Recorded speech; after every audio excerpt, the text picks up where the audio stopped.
नमस्कार माझ्या माता भगिनींनो आणि माझ्या सर्व लाडक्या हिंदू बांधवांनो. वटपौर्णिमा आली की आपण सगळे वडाच्या झाडाची पूजा करतो. सुवासिनी महिला उपवास करतात आणि 7 जन्मांच्या सोबतीसाठी प्रार्थना करतात. पण तुम्हाला माहीत आहे का, जर तुमच्या घरात अतोनात गरिबी असेल, पैसा टिकत नसेल आणि घरात सतत आजारपण असेल, तर या वटपौर्णिमेला तुमच्यासाठी एक सुवर्ण संधी चालून आली आहे. या वर्षीय वटपौर्णिमेला तब्बल 100 वर्षानंतर एक अत्यंत दुर्मिळ महासंयोग जुळून येत आहे.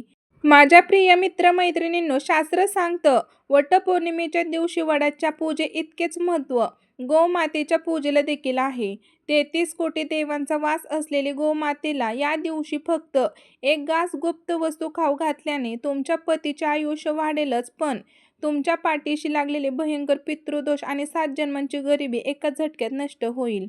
हो मंडळी, अगदी बरोबर ऐकलं आहात. मंडळी, अनेकदा आपण उपाय करतो, यूट्यूबवर व्हिडिओ पाहतो, पण ते उपाय काम करत नाहीत, कारण त्यात अर्धवट माहिती असते. माझ्या प्रिय मित्र-मैत्रिणींनो, आजचा हा व्हिडिओ पूर्ण पहा, कारण यामध्ये मी तुम्हाला घरातील गरिबी मुळासकट उपटून फेकणारा आणि पितृदोषातून मुक्त करणारा असा गोमातेचा महाउपाय सांगणार आहे, जो आजपर्यंत तुम्हाला यूट्यूबवरती कोणीही सांगितलेला नसेल. हा व्हिडिओ शेवटपर्यंत पहा, कारण आजचे हे ज्ञान तुमचे संपूर्ण आयुष्य बदलून टाकणार आहे. मित्रांनो, पुढे जाण्यापूर्वी एक गोष्ट समजून घ्या. अनेक माता भगिनी म्हणतात की ताई, आमचे पती खूप कष्ट करतात, मेहनत करतात, तरीही घरात पैसा टिकत नाही.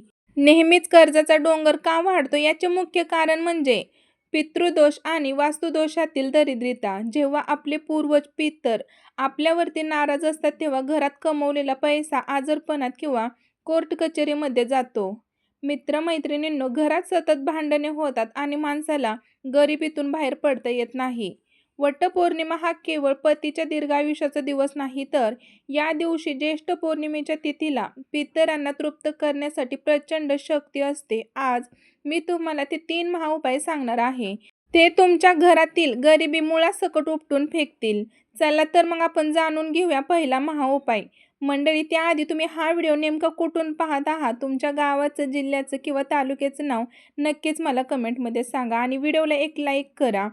तर बघा, आपल्या सुवासिनी महिलांनो, वटपौर्णिमेच्या दिवशी वडाची पारंपरिक पूजा आटोपल्यानंतर आपल्या पितृदोष शांत करण्यासाठी आणि पतीच्या संरक्षणासाठी गाईला ही पहिली मुख्य वस्तू खाऊ घालायची आहे. प्रिय मैत्रिणींनो, वडाच्या 2 पानांवर ठेवलेला गूळ, तुपाचा विशेष नैवेद्य आणि काळे तीळ. हा उपाय करण्याची अत्यंत अचूक पद्धत नीट समजून घ्या. वटपौर्णिमेच्या दिवशी वडाच्या झाडाखाली गळून पडलेले 2 स्वच्छ पाने सोबत घरी घेऊन या. लक्षात ठेवा, झाडाचे पान तोडू नका. खास करून वटपौर्णिमेच्या दिवशी आपल्याला झाडाचे पान चुकून सुद्धा तोडायचे नाहीत. घरामध्ये आल्यावर गव्हाच्या पिठाची एक छानशी जाडसर पोळी किंवा पराठा बनवा. त्यामध्ये मीठ टाकायचे नाही. या पोळीवर गाईचे शुद्ध देशी तूप लावा. त्यावरती चांगला म्हणजेच बघा सेंद्रिय कलरचा जो गूळ असतो तो ठेवा. आता घरी आल्यानंतर ती वडाची 2 पाने स्वच्छ धुवून घ्या. त्या पानावर ही गूळ तुपाची पोळी ठेवा. आता मंडळी, येतो सर्वात महत्त्वाचा भाग. या पोळीवर तुम्हाला 1 चमचा काळे तीळ टाकायचे आहेत. काळे तीळ हे थेट पितरांशी आणि शनिदेवांशी संबंधित आहे. हा नैवेद्य घेऊन गोमातेपाशी जा आणि काय करायचं आहे ते नीट लक्ष देऊन ऐका. जेव्हा तुम्ही हा नैवेद्य घेऊन गायीपाशी जाल, तेव्हा सर्वात आधी गायीच्या चरणावर थोडे पाणी शिंपडा. तिला हळदी कुंकू लावा आणि म्हणा, हे गोमाता, या नैवेद्याच्या माध्यमातून माझे पितर तृप्त होऊ देत. आणि त्यानंतर वडाच्या पानावरील तो नैवेद्य गायीला आदराने खाऊ घाला. मित्रांनो, यामागचे महान कारण आणि फळ. शास्त्रानुसार वडाच्या पानावर शिव आणि विष्णू म्हणजेच निर्माण आहेत आणि संरक्षणाची शक्ती असते. जेव्हा तुम्ही काळे तीळ गायीला देता, तेव्हा पितृदोष एका झटक्यात शांत होतो. पितरांचा आशीर्वाद मिळाल्यामुळे पतीच्या आयुष्यातील अकाली मृत्यूचे संकट टळते आणि नोकरी व्यवसायातील सर्व अडथळे दूर होतात. दुसरा महाउपाय आहे 7 जन्मांची गरिबी आणि कर्जमुक्तीपासून सुटका. माझ्या माता भगिनींनो, आता आपण वळूया आपल्या दुसऱ्या आणि सर्वात महत्त्वाच्या उपायाकडे, जो तुमच्या घरातील गरिबी नष्ट करेल. जर घरात पैसा येत नसेल किंवा पैशांची अभावी कामे रखडलेली असतील, तर वटपौर्णिमेच्या दिवशी दुपारी किंवा संध्याकाळच्या वेळी हा उपाय नक्कीच करा. मित्रांनो, या उपायासाठी आपल्याला लागणार आहे हिरवा ओला चारा आणि 5 संपूर्ण विड्याची पाने म्हणजेच नागवेलीची पाने. उपाय कसा करायचा? सर्वप्रथम स्वच्छ हिरवा चारा घ्या. हिरवा रंग हा बुधग्रहांचे प्रतीक आहे, जो व्यापारात पैशांना वृद्धी करतो. या चाऱ्यावर 5 विड्यांचे पाने ठेवा. ही पाने कुठेही फाटलेली तुटलेली नसावीत, अगदी हिरवीगार स्वच्छ पाने असावीत. या 5ही पानांवर 1-1 रुपयाचे नाणे ठेवा आणि त्यावरती थोडीशी हळद व अक्षता वहा. मित्रांनो, हे सर्व चारा आणि पाणी घेऊन गायीजवळ जा. गायीला नमस्कार करा आणि महत्त्वाचं म्हणजे गायीला चारा खाऊ घालण्यापूर्वी ती नाणी बाजूला काढून घ्या. ती नाणी नंतर गोशाळेच्या दानपेटीत टाका. गायीला ती विड्याची पाने आणि हिरवा चारा आपल्या हाताने खाऊ घाला. या उपायाचा चमत्कारी प्रभाव विड्याचे पान ते लक्ष्मी माता आकर्षित करते.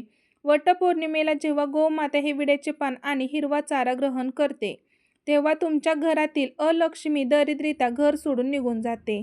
आणि मंडळी, लक्ष्मीचा कायमचा वास राहतो. कर्जातून मुक्ती मिळण्याचे मार्ग देखील मोकळे होतात. तिसरा महाउपाय आहे पती पत्नींमधील क्लेश.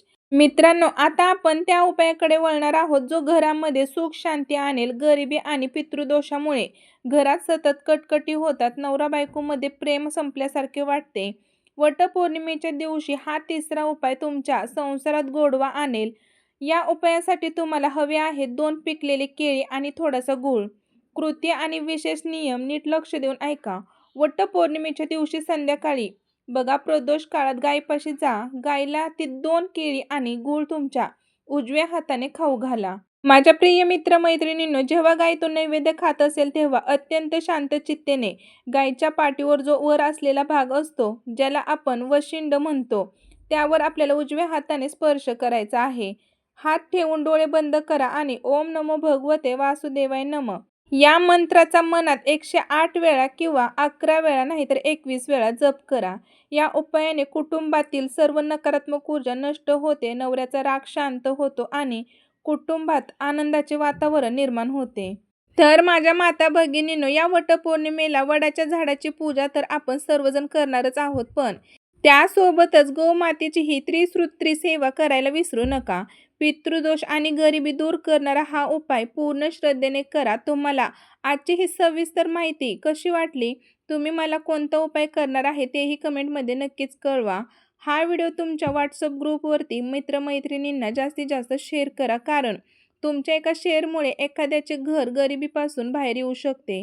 तसेच माझ्या मित्रमैत्रिणींनो, चॅनलला अजून सबस्क्राईब केलं नसेल तर आत्ताच सबस्क्राईब करा आणि शेजारील बेल आयकॉनलाही नक्की प्रेस करा.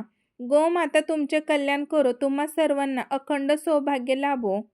आणि तसेच आपल्या चॅनलवरती वटपौर्णिमेबद्दल आणखीन भरपूर व्हिडिओ आहेत. आपल्या सुवासिनी महिलांसाठी खूप उपयुक्त आहे. ते पण सर्वांनी चेकआउट करा. भेटू पुन्हा नवीन अशाच एका व्हिडिओमध्ये. तोपर्यंत सर्वांना श्री स्वामी समर्थ. जय जय स्वामी समर्थ.